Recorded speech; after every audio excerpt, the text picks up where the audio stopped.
Hi friends, ಹೇಗಿದ್ದೀರಾ? ಎಲ್ಲ ಚೆನ್ನಾಗಿದ್ದೀರಾ ಅಂತ ಅಂದ್ಕೊಳ್ತೀನಿ. ವರ್ಣಿಕಾ ಅಡುಗೆ ಮನೆಗೆ ಸ್ವಾಗತ.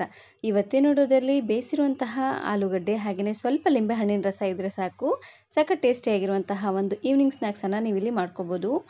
ತುಂಬಾ ರುಚಿಯಾಗಿರುತ್ತೆ ಅಂತಲೇ ಹೇಳ್ಬೋದು. ಹಾಗಾದರೆ ಬನ್ನಿ ತಡ ಮಾಡದೆ ರೆಸಿಪಿನ ಶುರು ಮಾಡೋಣ.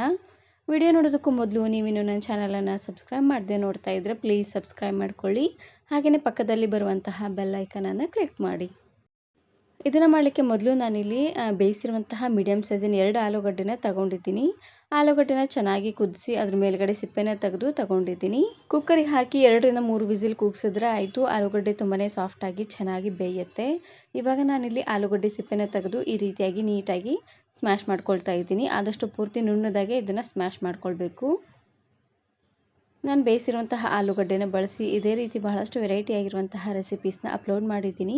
ವಿಡಿಯೋ ನೋಡಿಲ್ಲ ಅಂದರೆ ಈ ವಿಡಿಯೋ ಕೊನೆಯಲ್ಲಿ ಹಾಕಿರ್ತೀನಿ, ನೋಡಿ ಚೆಕ್ ಮಾಡಿ. ನೋಡಿ ಈ ರೀತಿಯಾಗಿ ಪೂರ್ತಿ ನುಣ್ಣದಾಗಿ ಸ್ಮ್ಯಾಶ್ ಮಾಡ್ಕೊಂಡಿದ್ದಾದಮೇಲೆ ಇದಕ್ಕೆ ಹಾಕ್ಕೊಳ್ಳಿಕ್ಕೆ ಅಂತ ನಾನಿಲ್ಲಿ ಸಣ್ಣದಾಗಿ ಕಟ್ ಮಾಡಿರುವಂತಹ ಈರುಳ್ಳಿ ಹಾಗೆಯೇ ಇದ್ರ ಜೊತೆಗೆ ನಾನಿಲ್ಲಿ ಸ್ವಲ್ಪ ಕೊತ್ತಂಬರಿ ಸೊಪ್ಪನ್ನು ಹಾಕ್ಕೊಳ್ತಾ ಇದ್ದೀನಿ. ಕೊತ್ತಂಬರಿ ಸೊಪ್ಪು ಹಾಗೆಯೇ ಈರುಳ್ಳಿ ಸಣ್ಣದಾಗಿ ಕಟ್ ಮಾಡಿ ಹಾಕ್ಕೊಳ್ಳಿ, ಚೆನ್ನಾಗಿರುತ್ತೆ.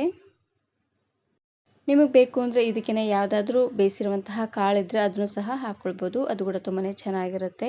ಬಟಾಣಿ ಕಾಳು ಅಥವಾ ಕಡಲೆಕಾಳು ಯಾವುದಾದ್ರೂ ಹಾಕ್ಕೊಳ್ಬೋದು. ಹಾಗೆಯೇ ಇದಕ್ಕೆ ನಾನಿಲ್ಲಿ ರುಚಿಗೆ ತಕ್ಕಷ್ಟು ಉಪ್ಪು ಹಾಗೆಯೇ 1 ಚಮಚ ಆಗುವಷ್ಟು ಚಾಟ್ ಮಸಾಲಾನ ಹಾಕ್ಕೊಳ್ತಾ ಇದ್ದೀನಿ.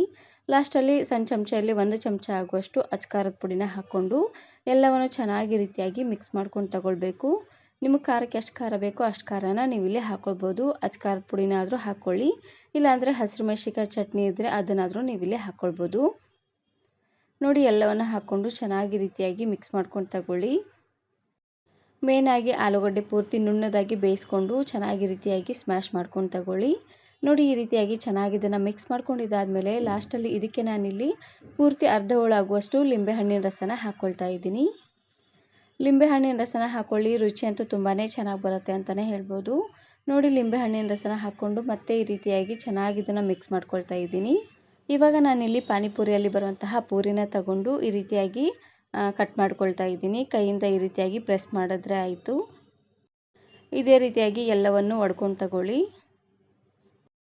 ಪಾನಿಪುರಿನ ಯಾವ ರೀತಿಯಾಗಿ ಮಾಡೋದು ಅಂತ ಆಲ್ರೆಡಿ ವಿಡಿಯೋ ಅಪ್ಲೋಡ್ ಮಾಡಿದ್ದೀನಿ. ವಿಡಿಯೋ ನೋಡಿಲ್ಲ ಅಂದರೆ ಈ ವಿಡಿಯೋ ಕೊನೆಯಲ್ಲಿ ಹಾಕಿರ್ತೀನಿ, ನೋಡಿ ಚೆಕ್ ಮಾಡಿ. ತುಂಬಾ ರುಚಿಯಾಗಿ ಹಾಗೆಯೇ ಹೆಲ್ದಿಯಾಗಿ ಮನೆಯಲ್ಲೇ ಸುಲಭವಾಗಿ ಮಾಡ್ಕೊಳ್ಬೋದು. ಇವಾಗ ನಾನಿಲ್ಲಿ ಪಾನಿಪುರಿ ಒಳಗಡೆ ಆವಾಗಲೇ ಮಾಡಿಟ್ಟಿರುವಂತಹ ಆಲೂಗಡ್ಡೆ ಮಿಶ್ರಣ ಹಾಕ್ಕೊಳ್ತಾ ಇದ್ದೀನಿ.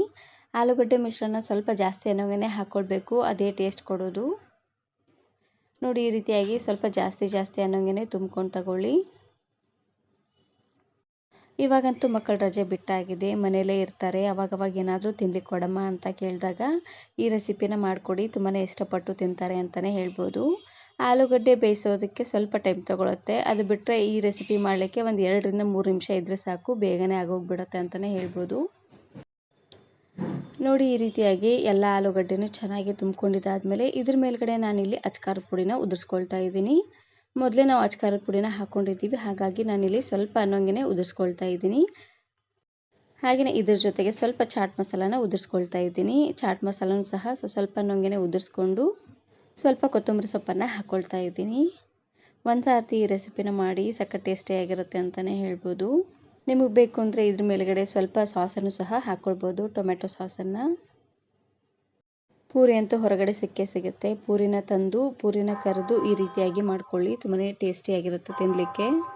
ಈ ವಿಡಿಯೋ ಇಷ್ಟ ಆದರೆ ಈಗಲೇ ಒಂದು ಲೈಕ್ ಬಟನನ್ನು ಕ್ಲಿಕ್ ಮಾಡಿ, ಫ್ರೆಂಡ್ಸ್ ಆ್ಯಂಡ್ ಫ್ಯಾಮಿಲಿ ಜೊತೆಗೆ ಶೇರ್ ಮಾಡಿ. ಹಾಗೆಯೇ ಮತ್ತಷ್ಟು ಹೊಸ ರೆಸಿಪಿಗಾಗಿ ವರ್ಣಿಕಾ ಅಡುಗೆ ಮನೆ ಯೂಟ್ಯೂಬ್ ಚಾನಲನ್ನು ಸಬ್ಸ್ಕ್ರೈಬ್ ಮಾಡಿಕೊಳ್ಳಿ. Thank you. Thanks for watching.